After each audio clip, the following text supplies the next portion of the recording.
Hello friends, నేను మీ Mamata. Welcome to Mamata's kitchen. ఈరోజు మన కిచెన్లో చిక్కుడుగాయ టమాటా కర్రీని ఏ విధంగా రుచిగా చేసుకోవాలో ఈ వీడియోలో చూపించబోతున్నాను. ఫస్ట్ టైం కనుక చూసినట్లయితే మా ఛానల్లో ఒక లైక్ చేయండి. ముందుగా స్టవ్ ఆన్ చేసి ఒక మందపాటి గిన్నె పెట్టుకొని అందులో ఒక 2 to 3 టేబుల్ స్పూన్ వరకు ఆయిల్ని వేసుకొని ఆయిల్ కాస్త హీట్ అయిన తర్వాత 1 టేబుల్ స్పూన్ జీలకర్ర, 1 టేబుల్ స్పూన్ ఆవాలు, 1 టేబుల్ స్పూన్ శనగపప్పు వేసుకొని ఇవి కాస్త చిటపటలాడిన తర్వాత ఒక 2 నుంచి 3 పచ్చిమిర్చిని ఈ విధంగా సన్నగా కట్ చేసుకొని వేసుకోవాలి. ఈ పచ్చిమిర్చి కూడా కొంచెం వేగిన తర్వాత ఉల్లిపాయలు ఒకటి వేసుకుంటే సరిపోతుందండి, మీడియం సైజ్ని.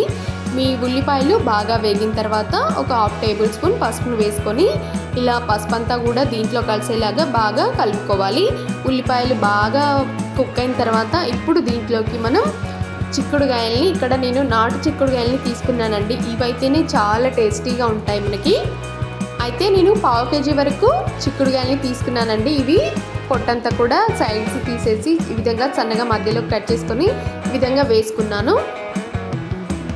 ఇప్పుడు వీటిని మూత పెట్టకుండానే కుక్ చేసుకోవాలండి. మూత పెడితే ఏమవుతుందంటే మనకి కర్రీ ఎక్కువ డేస్ అనేది ఉండదు, ఎందుకంటే ఆవిరి అనేది వచ్చేస్తుంది. మనం చేసుకునేది ఫ్రై కాబట్టి మూత పెట్టకుండానే కుక్ చేసుకోవాలి. ఇన్ కేస్ మీరు కర్రీ 1 day సరిపోతుందంటే మూత పెట్టుకొని కుక్ చేసుకోవచ్చు.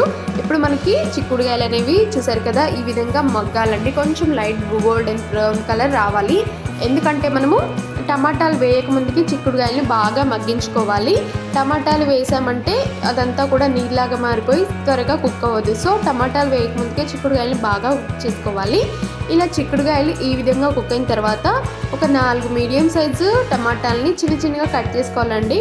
మనకి వీలైనంత చిన్నగా కట్ చేసుకొని ఇందులో వేసుకోవాలి. ఇప్పుడు టమాటాలు, చిక్కుడుగాయలు అన్నీ కూడా ఒకసారి కలిసేలాగా బాగా కలుపుకొని మూత పెట్టకుండానే ఈ విధంగా ఫ్రై చేసుకోవాలండి. ఇలా కాస్త ఫ్రై అయిన తర్వాత దీంట్లోకి ఒక 1 టేబుల్ స్పూన్ అల్లం వెల్లుల్లి పేస్ట్ని వేసుకోండి.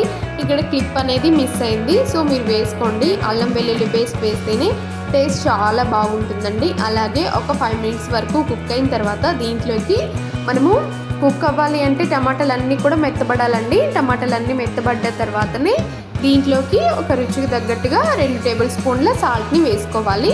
మీరు రుచికి ఎంత పడుతుంది అనుకుంటే అంత వేసుకోవచ్చండి. ఇలా సాల్ట్ ఒకసారి కలిపిన తర్వాత వెంటనే కారాన్ని కూడా 1.5 టేబుల్ స్పూన్ వరకు వేసుకున్నాను నేను. మీకు ఎంత పడుతుందో అంత వేసుకోండి. ఇలా కారం, ఉప్పు అంతా కూడా చిక్కుడుకాయలు పట్టేలాగా బాగా కలుపుకోవాలండి. ఇలా కలుపుకున్న తర్వాత ఇప్పుడు కారంలోని కొంచెం పచ్చివాసన పోయేంత వరకు ఇలాగే ఒక 4 minutes వరకు ఫ్రై చేసుకున్న తర్వాత కొత్తిమీరని సన్నగా కట్ చేసుకొని వేసుకొని కొంచెం గరం మసాలా ఉంటే వేసుకోండి, లేకపోతే వదిలేయండి. వేయకుండా కూడా చాలా బాగుంటుంది. చిక్కుడుగాయ టమాటా కర్రీ అనేది మనకి రెడీ అయిపోయింది. మీరు కూడా ఎప్పుడు కావాలన్నా ఇలా చేసుకోండి, చాలా బాగుంటుంది. ఇన్ కేస్ మీకు 1 dayనే కావాలి, ఇంకా ఎక్కువ క్వాంటిటీతో కావాలి అంటే కొంచెం వాటర్ అనేది పోసి ఇంకొంచెం సేపు మగ్గిస్తే చాలా బాగుంటుంది. అయితే ఇలా చేసామంటే మనకి కర్రీ అనేది ఒక 2 to 3 days వరకు అసలు పాడవదండి, చాలా బాగుంటుంది.